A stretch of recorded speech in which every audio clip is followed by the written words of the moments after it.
Oh no, that penguin have bad juju.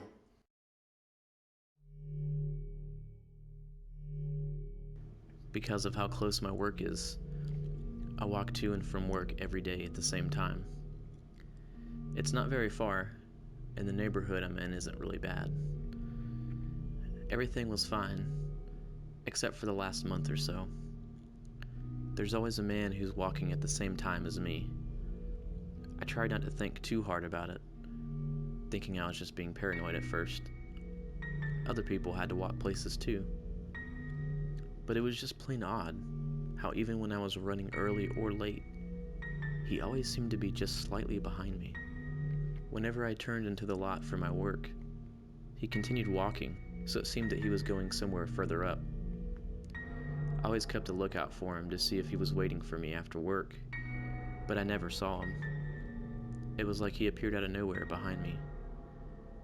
I thought about talking to him, but I didn't want to offend him and seem suspicious over nothing. The only thing off about him is that he appeared homeless.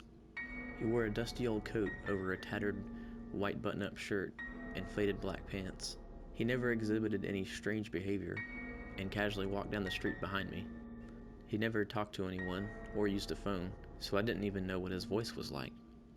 Yet I couldn't help but watch him, as I was always cautious of strangers, even if it was a stranger I saw every day. As odd as this was, I had more unsettling matters at home. I'd been having terrible nightmares, usually about being watched or followed. I wake up with inexplicable cuts and marks on my skin.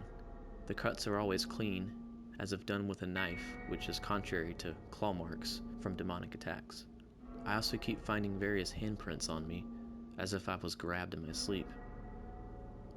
Perhaps I was being haunted by something, and maybe the stranger that walked behind me was even a ghost. I didn't know what else to do, so I decided to see if I could get an EVP for clues. I soon regretted that decision. Before I went to bed one night, I spoke into the tape recorder, asking if there was anything or anyone that was here besides me.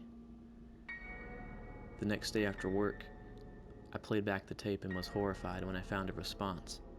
An hour into the recording, an unknown voice responded, "Yes, Brandon, I'm here with you, in your dreams." The fact that this thing knew my name made it even more disturbing. I stopped the tape at this point and put it away. If it said anything else, I certainly didn't want to hear it. For protection, I began putting a cross on my nightstand and even carried it to work. It was a good luck charm and made me feel more at ease, even though the nightmares and the mysterious man still continued. One morning, I was late and rushed out the door. As I walked to work, I felt stressed out, and so I reached into my pocket to feel the cool touch of the metal cross, and then realized it wasn't there. I must have forgotten to grab it in my hurry to work. No matter, it'd be waiting for me when I got home. As I got closer to work, I felt the usual odd sensation of being watched. I saw the man walking behind me as he usually did, but this time was actually gaining speed. The closer I got to work, the faster he seemed to walk. Just as I was turning into my work, the man sprinted towards me and jumped in front of me. "Hey, what are you doing?" I cried, ready to swing at a moment's notice. He reached into his pocket, and I prepared for the worst. He pulled out a metal cross from his coat and held it out in front of me. "I believe this is yours," he said, smiling. I must have grabbed it after all, and it fell out of my pocket when I was walking to work. I was taken aback, not expecting a random act of kindness from a stranger. I took the cross from his outstretched hand and fumbled out an awkward "thank you" and headed to work. The whole day, I couldn't stop thinking about how stupid I felt, expecting something so bad from someone who was just misunderstood. After work, I purposely walked slower to allow the man to catch up to me. I apologized for being so jumpy and thanked him again for being so nice. "It's okay," he said, smiling. "People are that way around me because of how I dress. I've been a drifter for quite some time." "Have you always been one?" "No, not always. I used to be a psychologist once upon a time. Oh, really? What happened? Well, it was the 70s, and psychology wasn't as recognized as it is today. My methods of investigation were considered a bit outlandish for the standards at that time.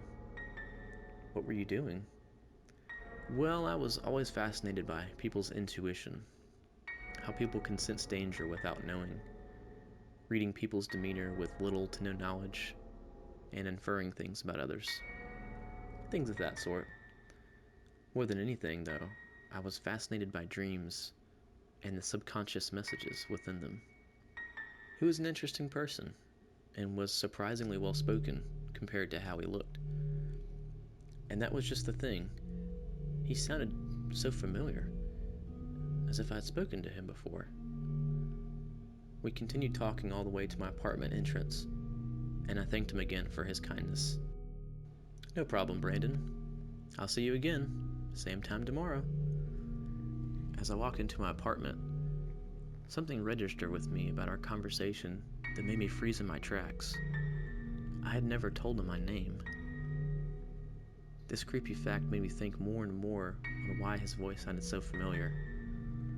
Even as I readied myself for bed, I couldn't shake that creepy feeling. I looked over at my nightstand drawer, where I kept the tape recorder.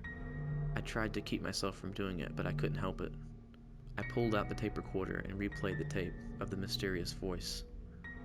"I am here, Brandon," the voice said.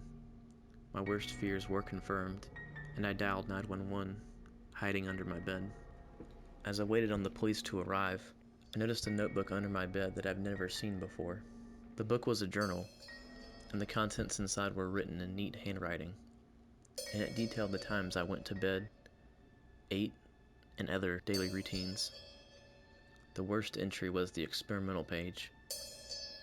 It detailed various actions done to me while I slept, including carefully cutting me with my kitchen knife, grabbing and holding me while I slept, noting every time I tossed and turned, and whispering violent phrases in my ear.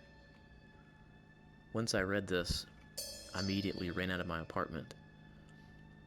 When the police got there, they searched and found the former psychiatrist hiding in my utility closet. He had been living there for an entire month. One of the officers explained this was the type of thing he was disbarred for doing.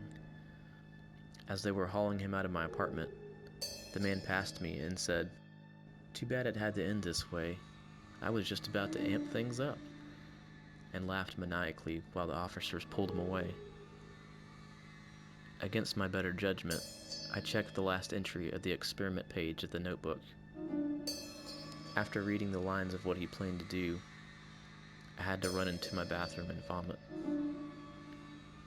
After showing it to the police, they searched under my bed, close to where I found the diary. They found 3 bottles of chloroform, a tourniquet, a sharpened coat hanger, a sewing kit, and a ball gag. Now I can never sleep without checking my utility closet.